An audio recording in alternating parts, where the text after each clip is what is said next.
Assalamualaikum guys. Apa khabar korang semua? Aku harap korang semua sihat. Okey, nama aku Kai. Pada yang baru sampai ke channel aku ucapkan selamat datang. Pada yang dah subscribe, thank you so much guys.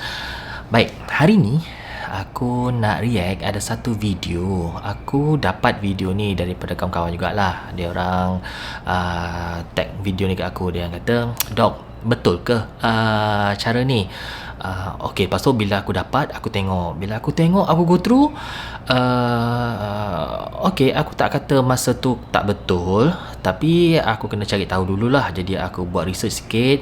Sebab cara dia tu tak macam apa yang kita orang praktis selama ni di bidang perubatan.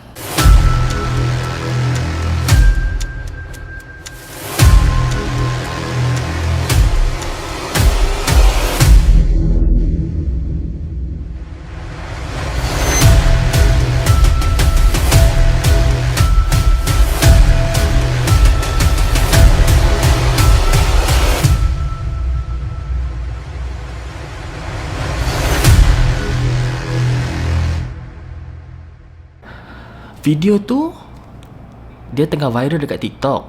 Lepas tu barulah dalam sehari kot baru di-upload dalam YouTube. Kalau aku tengok tu ada yang one day, ada yang baru for a few hours ago. Video tu berlaku kat negara China. Ada seorang lelaki ni, lepas tu ada seorang perempuan tu, dia tolong memberikan pertolongan pertama dengan cara dia tekan di bawah hidung. Jadi di antara hidung dengan mulut, dia tekan dekat sini. Dia tekan, lepas tu orang tu pun sedar. Itu, tapi caption banyak kata video yang berkaitan pertolongan pertama, emergency punya pertolongan untuk stroke. Okey, macam mana video tu? Jom kita saksikan. Video tu dia duration dalam 51 saat Okey. 给我无语快点！喂！哎，这里，本次列车终点站运输中站，下一站梅林北路。高速公路，为了您的健康，请佩戴口罩，不能在列车车厢内。下人中。就下一站的站务员上来。对。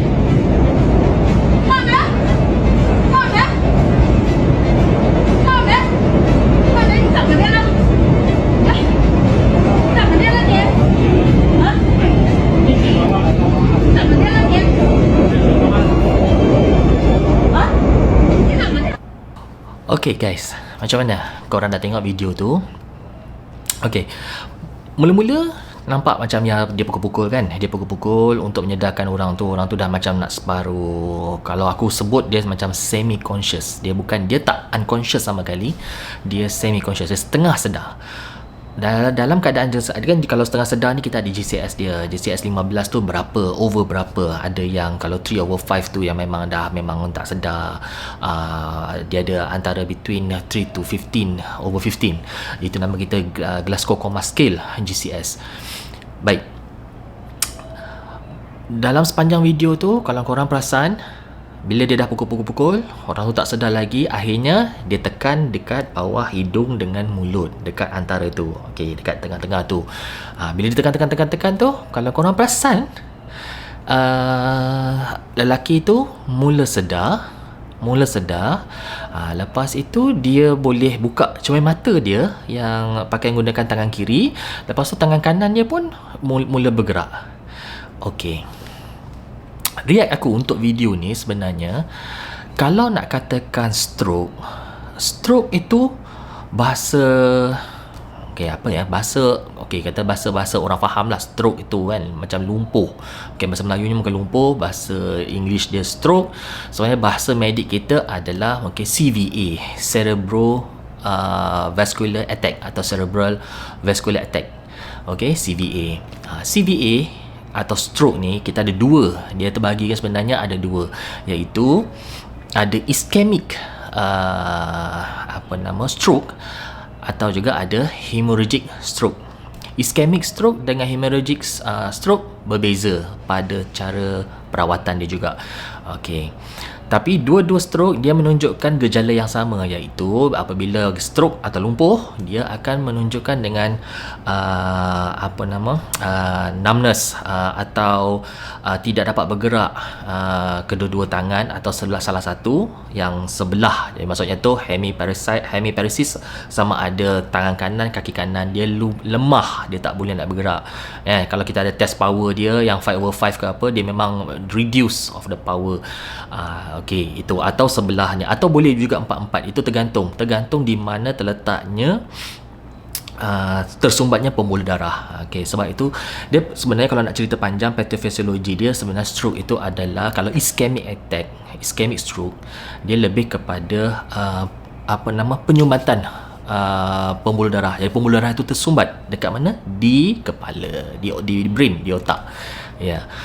Kalau hemorrhagic stroke dia adalah stroke perdarahan, di mana stroke itu terjadi, kelumpuhan itu terjadi disebabkan oleh pecahnya pembuluh darah di dalam otak. Bayangkan jadi pembuluh darah yang kecil-kecil itu dia pecah. Itu adalah hemorrhagic stroke. Jadi kalau hemorrhagic stroke, kita tak boleh buat perubatan penanganan di hospital menggunakan cara-cara ischemic stroke. Kalau sebab biasanya kalau ischemic stroke kita akan bagi aspirin yang untuk melancarkan cair darah ke apa. Kali ini dah hemorrhagic, dia dah berdarah, kita bagi lagi, memang tak boleh. Jadi macam mana pun penanganan pertama yang biasanya datang ke hospital, apabila bawa ke hospital, yang pasti kita akan CT brain. Kita akan buat CT, lepas tu kita akan tengok sama ada dia ischemic stroke atau dia hemorrhagic stroke. Baru boleh kita buat penanganan. Sama ada kalau ischemic kita bagi ubat untuk melancarkan darah, tapi kalau hemorrhagic stroke kita tak boleh lah. Ada juga yang stroke yang lain macam kita ada ischemic stroke, hemorrhagic stroke, kita ada transient ischemic attack. Okey, iaitu ada lagi yang di pons semua tu.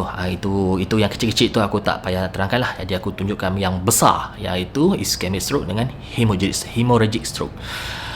Jadi berbalik kepada yang video tadi aku nak react, sebenarnya aku tadi tak nak bash terus kalau katakan itu salah. Sebab itu berlaku di negara China, kemungkinan besar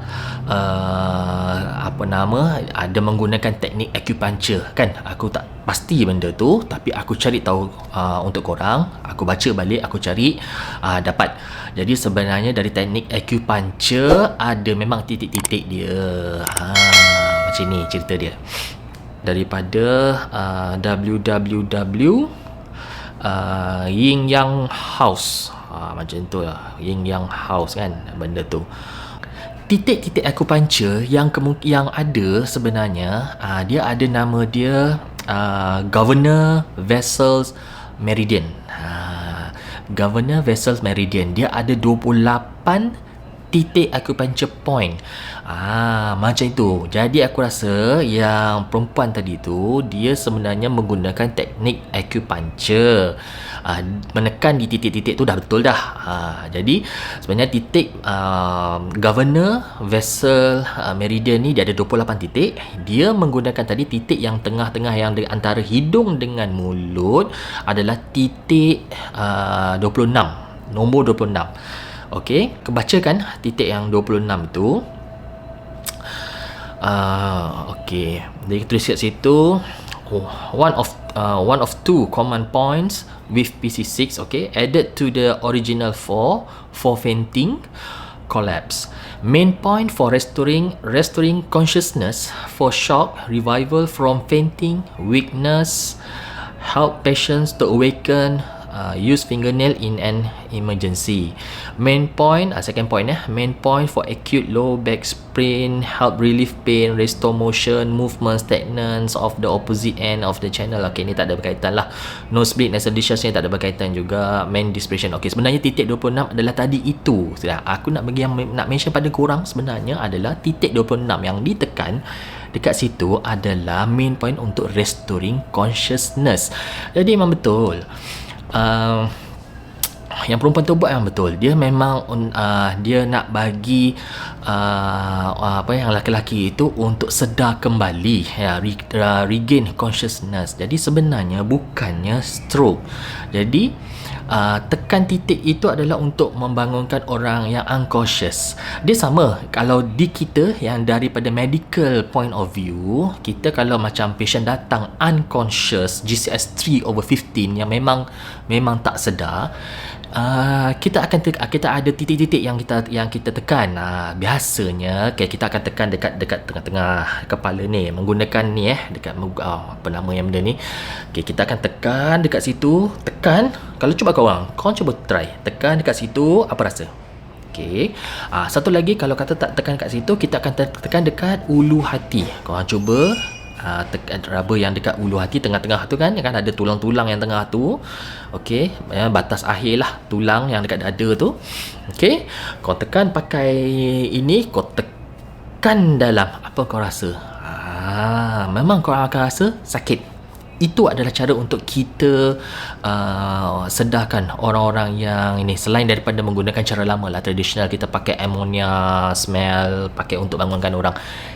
Jadi sebenarnya yang digunakan di titik 26 yang di bawah hidung tu adalah untuk regain consciousness, untuk menyedarkan kembali orang-orang yang sudah macam pengsan lah kiranya, atau nak sayang. Untuk lelaki tu, kalau bagi aku, lebih kepada dia setengah sedar dia. Mungkin itu mungkin hal lain, bukan hal yang menyebabkan stroke. Sebab stroke kalau dia terjadi, biasanya attacknya adalah dia lemah secara tiba-tiba. Jarang sekali stroke yang boleh semi conscious atau conscious. Boleh kalau macam misalnya stroke, hemorrhagic stroke boleh jadi, ya.